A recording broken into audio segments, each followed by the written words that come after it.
Pienso que es una calamidad.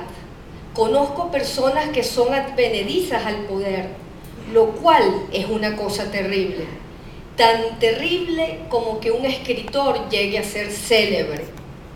Es como vestir un uniforme invisible, siempre lo mismo. Me pregunto, ¿por qué un hombre normal o aparentemente normal acepta el poder? ¿Por qué acepta vivir preocupado de la mañana a la noche, etcétera? Sin duda, porque dominar es un placer, un vicio. Es por ello que no hay prácticamente ningún caso de dictador o jefe absoluto que renuncie al poder de buena manera. El caso de Lucius Cornelius Sylla Felix es el único que recuerde. El poder es diabólico. El diablo no era sino un ángel con una ambición de poder. Desear el poder es la más grande maldición de la humanidad. Fin de la cita. Émile Cioran.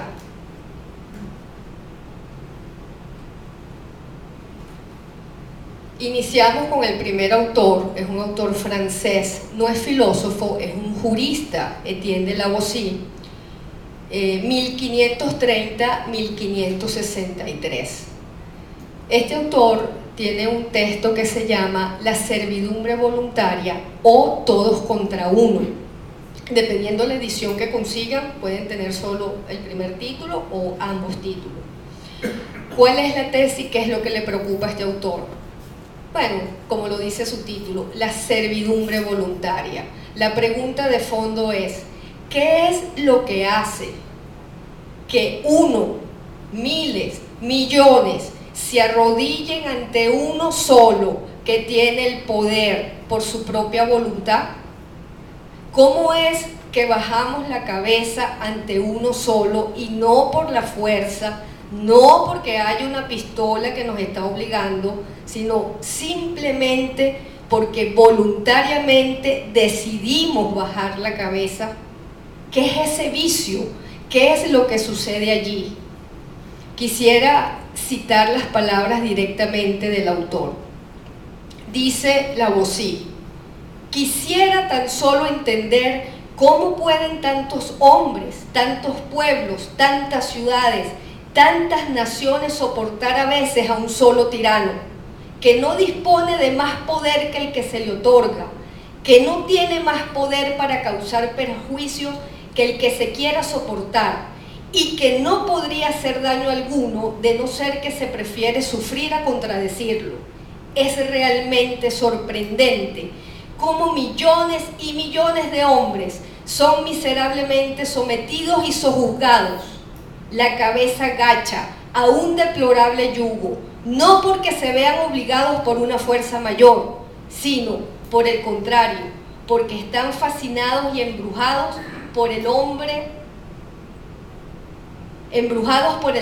de uno, al que no deberían ni temer, puesto que está solo, ni apreciar, puesto que se muestra para con ellos inhumanos y salvajes.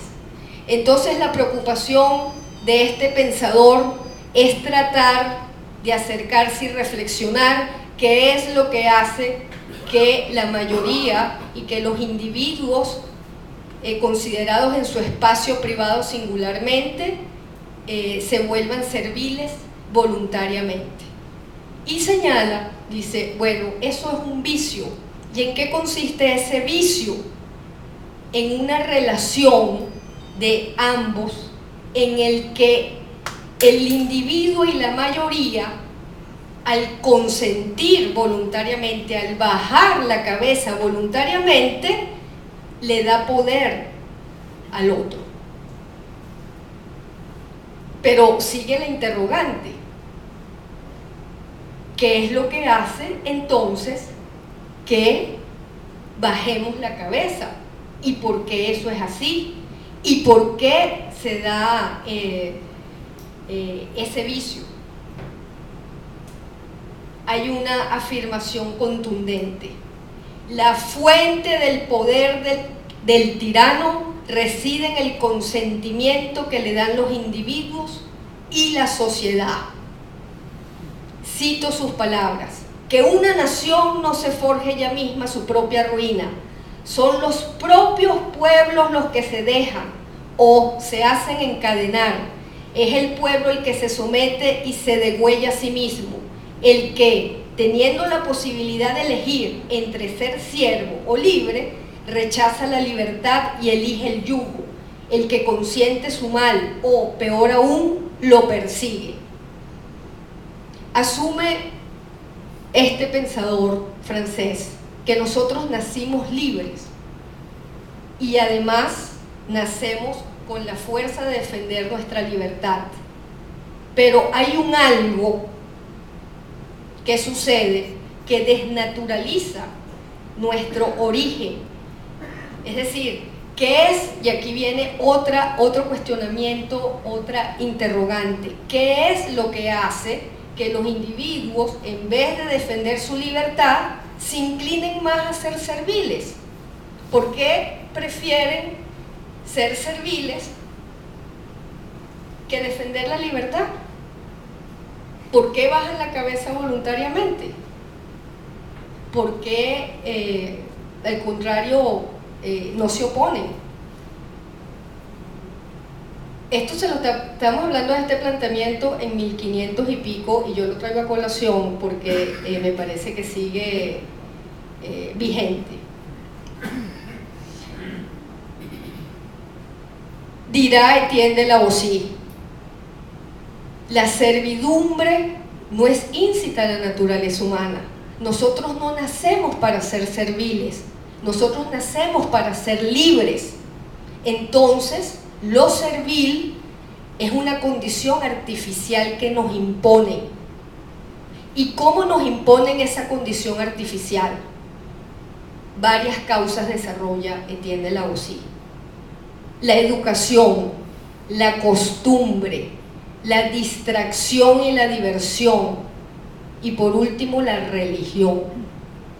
La educación, dirá él, nos educan para bajar la cabeza. Nos educan y nos enseñan desde que estamos pequeños que obedecer es lo correcto y que desobedecer es lo incorrecto. La costumbre es el aspecto más peligroso, el mecanismo de la costumbre que se inserta en nuestro día a día, en el hábito. La costumbre amolda nuestra voluntad, dirá él, y nuestro espíritu de tal forma que nosotros, como corderitos, sencillamente estemos contentos con obedecer al tirano. La diversión y la distracción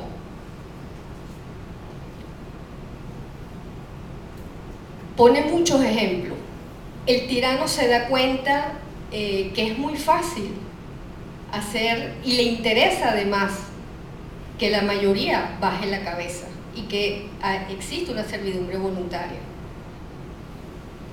Para eso se inventa, quiero leer la cita, solo para mostrar que no hemos cambiado mucho.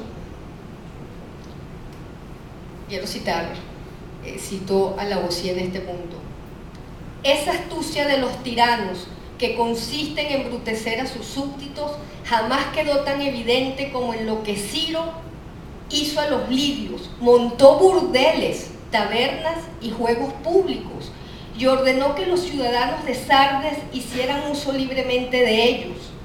Esta iniciativa dio tan buen resultado que jamás hubo ya que atacar a los lidios por la fuerza de la espada. Estas pobres y miserables gentes se distrajeron de su objetivo, entregándose a todo tipo de juegos. Esos pueblos que se dejan atraer con tanta facilidad y llevar a la servidumbre por un simple halago o una pequeña golosina.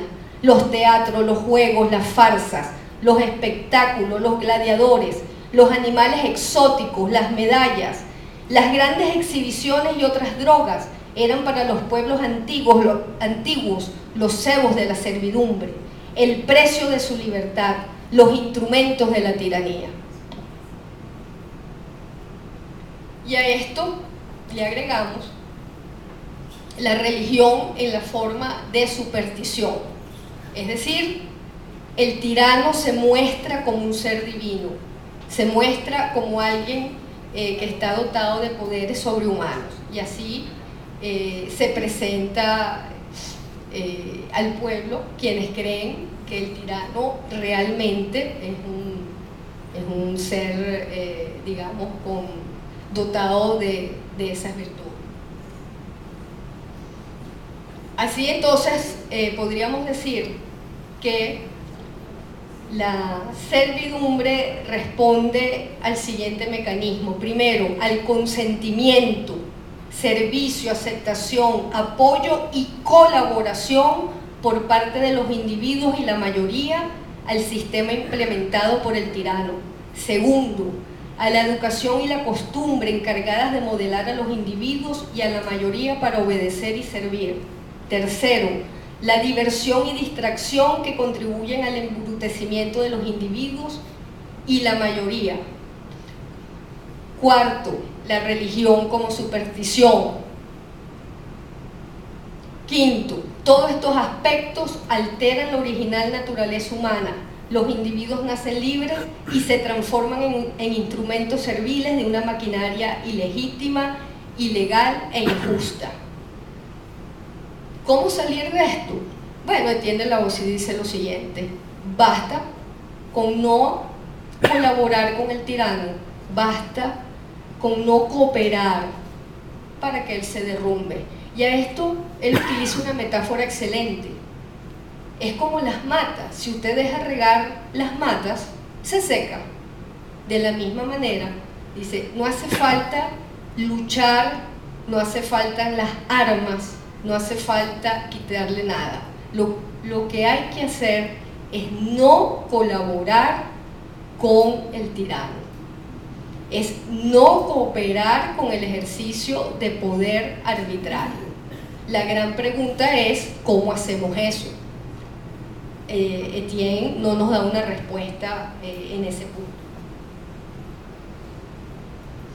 Pero nos señala lo siguiente: no solamente no colaborar, sino también el deseo de la libertad.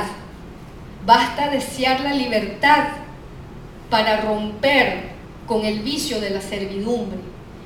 Este punto es fundamental, porque fíjense que él está colocando la libertad en las pasiones, y es fundamental por lo siguiente: porque el dominio, el poder de los tiranos no es mediante la razón, es mediante la persuasión, es mediante los sentidos, es mediante el cuerpo, es mediante los deseos. Y es por eso que la diversión, la distracción, la costumbre y la religión tienen una fuerza tal para consolidar la servidumbre.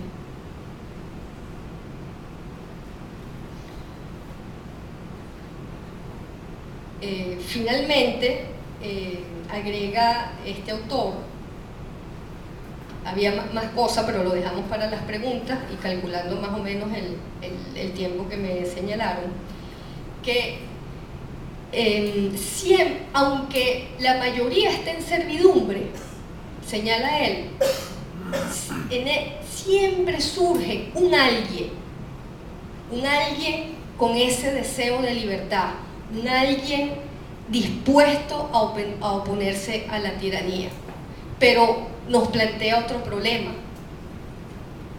que cuando surge un alguien que no quiere ser servil y una mayoría está siendo servil, pues ese que se opone al servilismo está solo y no está acompañado por la mayoría, como le pasó a Franklin Brito en su lucha muy legítima, porque aquí hubiese Estado de Derecho. No tuvo compañía ni compañía de la sociedad, estuvo solo en su lucha, lo dejamos solo.